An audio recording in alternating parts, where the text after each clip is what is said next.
आज हम एक ब्लड ग्रुप के बारे में जानेंगे जिसकी अभी रिसेंटली डिस्कवरी हुई है, जिसका नेम आप लोगों ने काफ़ी सुना होगा, CRIB। अब ये CRIB क्या है? तो CR means क्रोमर, I means India and B for Bengaluru. तो एक वुमेन थी, 38 ईयर ओल्ड एक वुमेन थी जिनकी हार्ट सर्जरी होनी थी। अब आपको पता है कि जब सर्जरी होती है तो उसके कुछ प्रोटोकॉल्स होते हैं, ठीक है। बहुत सारी चीज़ों के टेस्ट कराए जाते हैं, जिसमें से एक टेस्ट आपका ब्लड ग्रुप का भी टेस्ट होता है कि भाई ड्यूरिंग सर्जरी हो सकता है कि ब्लड की रिक्वायरमेंट पड़े। तो अब क्या किया डॉक्टर्स ने, जो भी नर्स हों, उन्होंने ब्लड सैंपल ले लिया और उस ब्लड सैंपल को भेज दिया लैब में। भाई लैब में ही भेजेंगे, तो जब लैब में टेस्ट करने के लिए भेजा गया, अब ये लैब कहाँ पर थी? ये लैब थी बेटा बेंगलुरु में, TT के ब्लड सेंटर बेंगलुरु में, ठीक है। और ये जो वुमेन थी ये कहाँ की थी? ये एक कोलार डिस्ट्रिक्ट है महाराष्ट्र में, ये वहाँ से बिलोंग करती थी। अब जब वहाँ एनालिसिस की गई तो इनका ये जो ब्लड ग्रुप था वो ABO सिस्टम के साथ मैच ही नहीं कर रहा, यानी कि ना तो वो A था, ना B था, ना AB था, ना O था। अभी तक तो हमने यही ABO सिस्टम ही पढ़ा है ना, कि 4 टाइप्स के ब्लड ग्रुप्स होते हैं। इसके साथ ये पूरी तरीके से इनकॉम्पेटेबल था।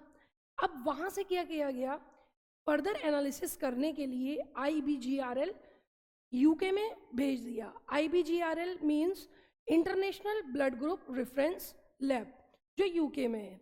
वहाँ पर उसकी फर्दर एनालिसिस की गई। फर्दर एनालिसिस के बाद देखा गया कि ये पूरी तरीके से इनकॉम्पेटेबल है ABO सिस्टम के साथ। उन्होंने आफ्टर 10 मंथ डिक्लेयर कर दिया क्रोमर ब्लड ग्रुप सिस्टम में। अब हम थोड़ा सा जानते हैं कि ये क्रोमर ब्लड ग्रुप सिस्टम क्या होता है। यानी कि हम ये बोलते हैं कि अभी तक 20 ऐसे एंटीजन्स मिले हैं जो ABO सिस्टम से अलग होते हैं। भाई आपको ये तो पता है कि जो हमारे ब्लड ग्रुप होता है उसके लिए एंटीजन प्रेजेंट होता है आपकी RBC की सरफेस पर, राइट। तो कुछ एंटीजन्स मिलते हैं, मेनली कौन मिलता है आपका, A एंटीजन या B एंटीजन। अगर A एंटीजन प्रेजेंट होता है तो A ब्लड ग्रुप होता है, B एंटीजन प्रेजेंट होता है तो B ब्लड ग्रुप होता है। और अगर ये दोनों एंटीजन प्रेजेंट होते हैं तो उस पेशेंट का या उस इंडिविजुअल का जो ब्लड ग्रुप होगा वो AB ब्लड ग्रुप होगा। या ऐसा भी हो सकता है कि उसके अंदर दोनों एंटीजन्स मिले ही ना, यानी कि RBC की सरफेस पर A और B एंटीजन जब नहीं होते तो आप उस ब्लड ग्रुप को O ब्लड ग्रुप बोलते हैं, राइट। O means 0। तो अब क्या हुआ, इसको क्रोमर ब्लड सिस्टम के अंदर रख दिया। अब ये क्रोमर ब्लड ग्रुप सिस्टम क्या होता है, वहीं से इनका नाम पड़ गया CRIB। अब ये वुमेन कहाँ की थी? इंडिया की हैं। अब ये जो वुमेन है ये पूरे वर्ल्ड में एक ऐसी इंडिविजुअल है जिनका CRIB ब्लड ग्रुप है, यानी कि क्रोमर, इंडिया एंड बेंगलुरु, राइट। ऐसा ब्लड ग्रुप किसी के अंदर नहीं मिला, ये फर्स्ट ऐसी वुमेन थी, ठीक है। अब हम थोड़ा सा चलते हैं कि क्रोमर ब्लड ग्रुप सिस्टम के बारे में हमें कैसे पता चलता है, तो हम बात करते हैं बेटा किसकी, RBC की।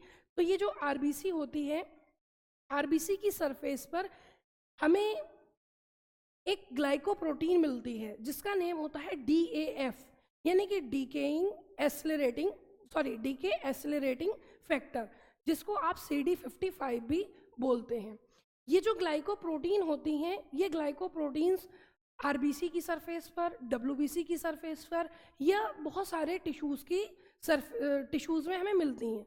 मेनली इन ग्लाइकोप्रोटीन्स का क्या फंक्शन होता है, ये ग्लाइकोप्रोटीन्स प्रोटेक्शन प्रोवाइड करती हैं इसके लिए, ताकि वो जो सेल है वो डिस्ट्रक्ट ना हो जाए। तो प्रोवाइड प्रोटेक्शन फ्रॉम डिस्ट्रक्शन, यानी कि जो कॉम्प्लीमेंट सिस्टम होता है इम्यूनिटी का पार्ट, तो इम्यूनिटी, तो ये उससे क्या करती हैं, प्रोटेक्शन प्रोवाइड करती हैं ताकि वो डिस्ट्रक्ट ना हो जाए। तो ये जो DAF है, यानी कि ये जो हम सीधा बोले कि ग्लाइकोप्रोटीन है, इस ग्लाइकोप्रोटीन के ऊपर एक एंटीजन प्रेजेंट होता है जो सबसे डिफरेंट है, इसी को ही हम बोलते हैं क्रोमर एंटीजन। तो अब ये ऑल ओवर द वर्ल्ड बहुत ही कम लोगों के अंदर मिलेगा, जिसमें से अभी तक 20 एंटीजन्स ही हमें मिल पाए हैं। तो अब जिसका भी ऐसा ब्लड ग्रुप होगा उसको हम क्रोमर सिस्टम के अंदर रख देते हैं। Okay, thank you.